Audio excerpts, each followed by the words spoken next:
One night in 1989, April 19th, five young gentlemen just so happened to be out and about playing with their friends.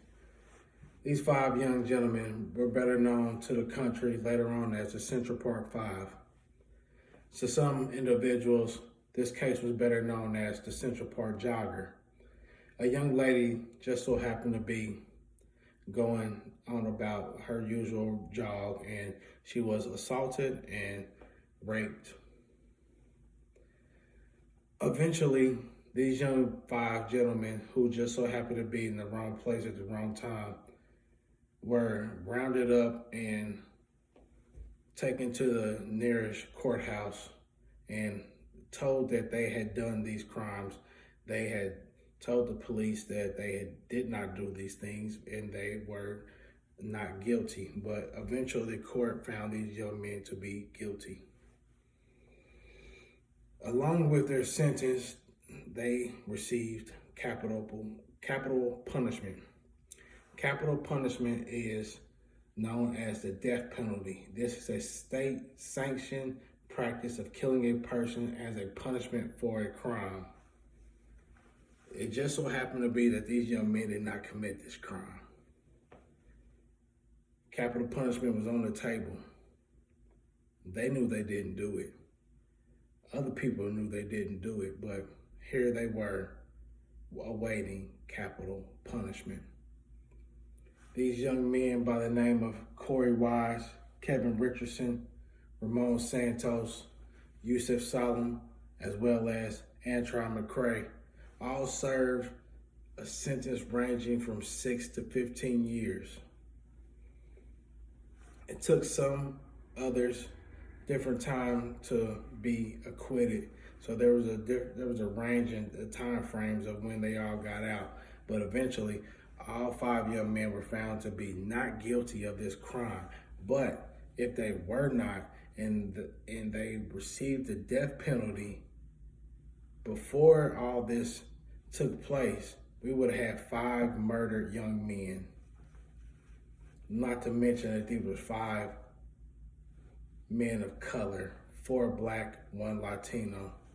And let's be honest, around this time, there wasn't very much justice for young black men or young Latinos in the court system. So with this being said, I would like to talk about 3 different topics: deterrence of crime, as well as preservation of life, as well as humane factors, and cost benefits for and against capital punishment. Let's talk about deterrence of crime. Since the 5th century, there has been documented crime and punishment fit for that crime. All the way up to the 18th century, where King of Babylon was one of the first people to document 25 things that you could be punished for, and this punishment was death. 25 things that you could be punished for, and all these things amounted to death. Since then, has crime detoured? I believe not. But life sentences has detoured crime. Donahue and Sigmund say that criminals value their future as much as anyone else. And in the 1990s, crime had steadily decreased with longer sentences that was being handed out. Again, in the 1990s, crime had decreased with the longer sentences being handed out. This is a true deterrent versus capital punishment.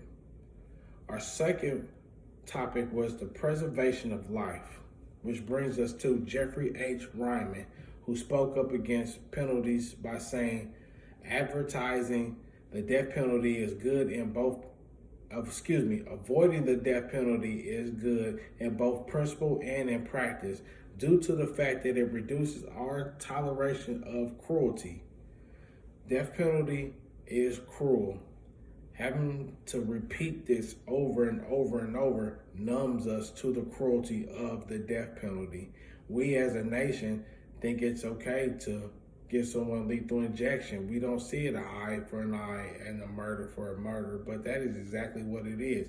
It's a murder for a murder, or a crime, a heinous crime for a murder. And we see justification in that, which is not preservation of life, and is actually leading up to our third point, which is inhumane.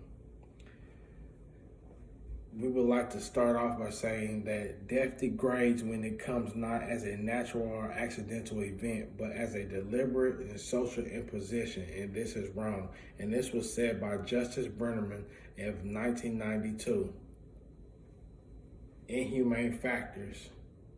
Some of these factors included, back in the day, flogging, torturing, as well as drowning, as well as lashing someone to death.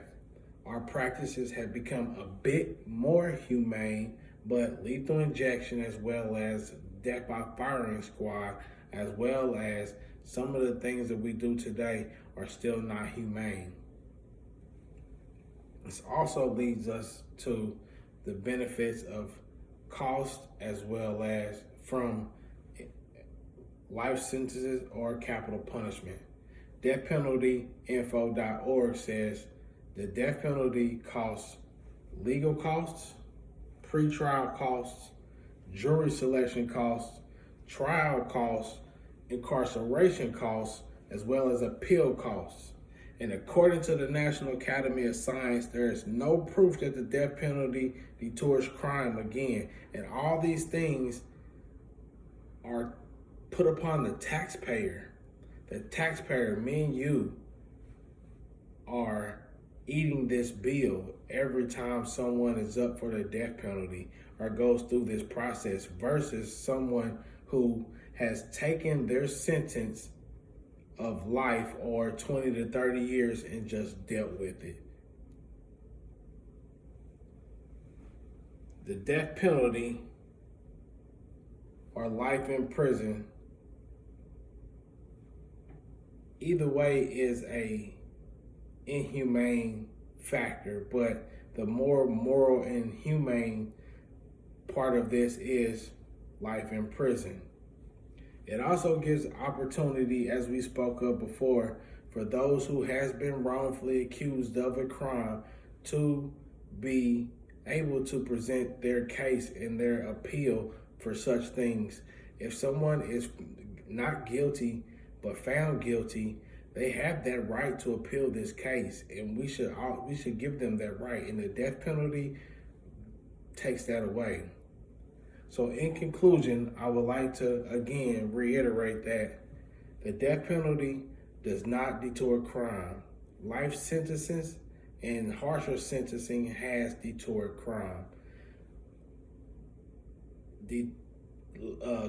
Life preservation is among one of our moral codes, and we should uphold those moral codes. Again, Jeffrey R. Remen spoke up about this that we had just spoke of, that avoiding the death penalty is good in both principle and in practice. Thirdly, it is inhumane. Our second topic touches on our third topic about how those things intertwine and they transition into each other, as well as the cost benefits. So with this all being said, I hope that this presentation has swayed you to do away with capital punishment and implement a harsher and more fair sentence for those who have done criminal activity. Thank you very much.